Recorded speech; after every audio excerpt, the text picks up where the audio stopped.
Good morning, gardening friends.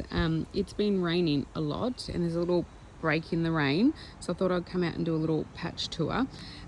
So I've got 6 main ovals in my front yard, and then I've got some circles along the house as well. So the veggie patch. I ended up doing my tomatoes at the start of October because the soil temperature was around 18. So these tomatoes are going gangbusters compared to the tomatoes in that bed, there, which we'll put in about a month later. So I've got tomatoes, marigold, and basil in this bed. And then I've got, so what I'm doing, I've staked either side and I just use the, what's it called? Rubber? No, it's not rubber. What's it called? The string tie up method. And see how I just like move it up as it grows up. And then any wild little branches, I put little supports around them as well. I've kept the bottom free for airflow, which helps against like disease, like all the leaves being in the moisture. So I just kept trimming them back. I do let my tomatoes go wild. I don't pinch them and I don't do anything like that. I have enough plants that I don't really need to try and make more yield from them by pinching them. But you hear of like people that don't pinch and they get amazing crops anyway. So I just let mine go wild and keep stringing them as they grow. I do have pumpkin growing up here, and I've just put in a couple more. I've got a couple of self-sown tomatoes that are popping up around the place. I'll keep a couple in, but I'll have to remove probably some. This bed has beetroot in it, and I've got more pumpkin that will grow up this side. There's one in there. I just removed some beetroot from around this pumpkin, because it was too shaded, because when the sun comes down, all the beetroot leaves were shading that one, so I want the sun to be able to get to that plant. I do have herbs now in each of my garden beds, well, most of them, which are perennials. So I put them all down this end, so when I'm replenishing, I can just leave the herbs and replenish around it.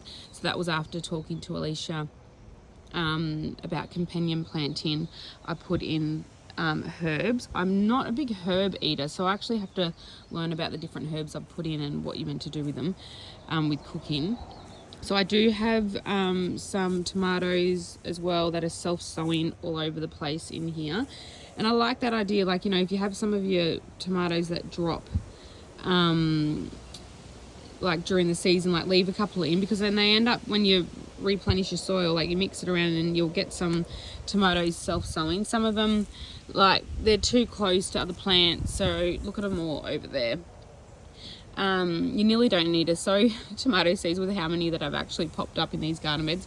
I have another zucchini up here. I'll be growing my zucchinis vertically, so as that starts to grow, I'm going to use that string and tie it to the stake. So beetroot. I just love beetroot, so I'm always wanting to have a beetroot bed, and you can grow beetroot most of the year. I think there's blocks of time it's not great, like in the real summer month, I think. In here I've still got my onions growing. You can see they're doing really well. I was speaking to Leonie, a customer, about hers, because I don't know much about onions, and why they're green and growing straight, it means they're still like in the growing phase. Once they start to brown off and fall over, that means they're ready to harvest. So these still can grow a little bit longer, and yeah, you can tell that they've got some growing time still to go. I've got a few other succession plans of onions in there as well. I've got 3 cucumbers that will climb up this frame, and I've just put some flowers in this bed for companion planting. I have 1 tomato down the end, so put some more marigold there. Got some spinach. What have I got? A couple of beetroot. I'm not sure why. I think I just had a couple little spaces. I originally had my sunflowers there, but after doing research, they actually stunt the growth of cucumbers, so I quickly took those out. I just put some flowers along this base because I didn't want to put the cucumbers on this side because the corrugated iron does heat up in summer, so I wanted to put the cucumbers on this side of the frame. So I'm hoping those flowers will be okay along there. This bed I've got more tomatoes, I've got marigolds in here, I have some basil but I'm going to put more in. I've got some lettuce in here and some flowers and some herbs, and then I've got beans in here that will grow up over this frame. After speaking with Alicia about companion planting, beans don't like to be near onions, so I've just got one popped up. These are climbing beans, so hopefully the others germinate. I direct sowed those, so hopefully they all germinate. In this bed I've got zucchini. I've got 3 zucchinis that will grow up. Actually, that needs to be moved closer to there, up the stakes. I've put lots of flowers in here, which is all new for me. I've never really put flowers in the beds before, so after speaking with Alicia, the kids and I, we just went and bought them. I didn't bother trying growing them from seed. The birds, we sprinkled 2 packets of seeds in here. But the birds, you can just see all the holes where the birds dig, so I don't know how successful the flower seeds will go in these beds. So anyway, at least I've got some flowers that are established and good to go. Got some herbs, got some chives, flowers in here, and lettuce as well. In this bed I've got like your bush plants, so capsicum, eggplant, more beans. I probably should have waited till they were a bit more established. Some haven't taken well, and some are doing okay. I've got parsley. It didn't really transfer in there okay. I've got a huge parsley bed out the back, but wanted some for companion planting, so I think it might have got a bit of a shock because I didn't harden them off first. Got some flowers in there, and we've put some more flower seeds in here as well. And I think that's it in there. So I've probably got space for one more plant of something here.